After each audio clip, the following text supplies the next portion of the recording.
பிரியமானவர்களே, இயேசுவின் நாமத்தினால் உங்களை வாழ்த்துகிறேன். யோசுவா 20வது அதிகாரம் வசனம் 44-45. கர்த்தர் அவர்களுடைய பிதாக்களுக்கு ஆணையிட்டபடியெல்லாம் அவர்களை சுற்றிலும் யுத்தம் இல்லாமல் இளைப்பாற பண்ணினார். அவர்களுடைய எல்லா சத்துருக்களும் ஒருவரும் அவர்களுக்கு முன்பாக நிற்கவில்லை. அவர்கள் சத்துருக்களை எல்லாம் கர்த்தர் அவர் கையில் ஒப்பு கொடுத்தார்.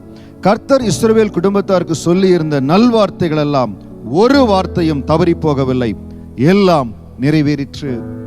ஆண்டு வாக்கு கொடுத்தார். யோசுவாவை பார்த்து சொன்னார், பலம் கொண்டு திடமனதாயிரு, நீ கடந்து போ, எல்லா சத்துருக்களையும் மேற்கொள்ளுவாய் என்று. ஆண்டுடைய வார்த்தையை பிடித்து கொண்டு அந்த மகன் கடந்து வந்தார்.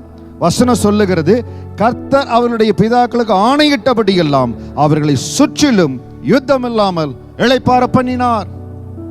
பரிசுத்த ஆவியானவர் இன்றைக்கு உங்களுக்கு எந்த காரியத்தை உங்களோடு பேசிக் கொண்டு இருக்கிறாரோ, நீங்கள் ஜெபிக்கிற பொழுது, நீங்கள் தேவ ஆலோசனை கேட்கிற பொழுது, கர்த்தருக்காய் காத்திருக்கிற பொழுது, எந்த வழியில நடத்த தேவன் சுத்தமாய் இருக்கிறாரோ, ஆண்டவர் யோசுவாவோடு பேசுனது போல தொடர்ந்து உங்களோடு பேசிக்கொண்டு இருக்கிறார். இன்றைக்கு இந்த வார்த்தையை கேட்கிறீங்க.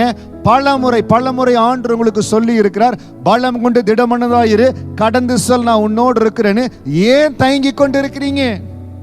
ஏன் ஆண்டவர் உங்களுக்கு நடத்துகிற பாதையில டிலே பண்ணி கொண்டு இருக்கிறீங்க? ஏன் ரொம்ப தயங்கி ஆண்டு உங்களுக்கு வைத்திருக்கிற ஆசீர்வாதத்தை சுதந்தரிக்காதபடி நீங்க உங்களுடைய கெப்பாசிட்டி பார்த்து, என்னால முடியுமா, எனக்கா இந்த ஆசீர்வாதம், கர்த்தர் எடுத்தவரை கவலையே படாதீங்க. யோசுவாவுக்கு ஆண்டவர் வாக்கு கொடுத்தது போல பலம் கொண்டு திடமனதா என்று உங்களுக்கு சொல்லுகிறார். ஆண்டவருடைய நடத்துதல் எந்த இடத்துல இருக்குதோ தைரியமாய் கடந்து போங்க. கர்த்தர் அவருடைய பிதாக்களுக்கு ஆணையிட்டபடி எல்லாம் அவர்களை சுற்றும் யுத்தம் இல்லாமல் இளைப்பாற பண்ணினார். இன்றைக்கு எந்த இடத்துல யுத்தம் எழும்பும், எதிர்ப்பு வரும், எந்த இடத்துல மனிதர்களுக்கு விரோதமாக எழும்புவாங்க நினைச்சிட்டு இருக்கிறீங்களோ, எல்லா இடத்திலும் கர்த்தர் பொறுப்பெடுத்து இருக்கிறார். உங்களுக்கு இளைப்பாறுதலை கொடுக்கிறார். நீங்க இளைப்பாறுதல் நாட்களுக்குள்ள கடந்து போறீங்க. எவ்வளவோ கஷ்டத்துல, எவ்வளவோ போராட்டத்துல தாண்டி வந்துட்டீங்க. எத்தனையோ ஏசைக்கு சித்தனாவை பார்த்துட்டீங்க. இனிமேல் உங்களுக்கு ரெகபோத்தின் காலம், உங்கள் ரெகபோத்தின் காலம், கர்த்தர் விடுதலையாக்கி இளைப்பாற பண்ணுகிற காலம். இனி நீங்க போகிற இடத்துல எல்லாம் கர்த்தருடைய தயவை பார்க்க போறீங்க. எந்த இடத்துல நீங்க கடந்து போனாலும் கர்த்தருடைய காருண்யம் உங்களோடு வரப்போகிறது. கர்த்தருடைய காருண்யம் உங்களுக்கு கேடகமாய் வரப்போகிறது. கர்த்தர் உங்கள் வலது பாரசத்திலிருந்து உங்களை அற்புதமாய் அதிசயமா நடத்து போற. தைரியமா கடந்து போங்க. இதுவரை நீங்க ரொம்ப டிலே பண்ணிட்டீங்க. இதற்கப்புறம் நீங்க டிலே பண்ணக்கூடாது. ஜெபத்தோடு ஆண்டவர் உங்களுக்கு வார்த்தை கொடுக்கிறார். அவர்களுக்கு சுற்றிலும் இளைப்பாறுதலை ஆண்டவர் கட்டளையிட்டார். 45வது வசனம், கர்த்தர் இஸ்ரவேல் குடும்பத்தாருக்கு சொல்லி இருந்த நல்வார்த்தைகளும் ஒரு வார்த்தையும் தவறி போகவில்லை, எல்லாம் நிறைவேறிற்று. ஆண்டு வாக்கு தத்தம் கொடுத்து ஒரு சிலர் அதை எழுதி வைத்து பல நாட்களாய் ஜெபித்துக் கொண்டு இருக்கிறீங்க. கடந்த நாட்கள் உபவாசத்தோடு ஜெபித்து இருக்கிறீங்க.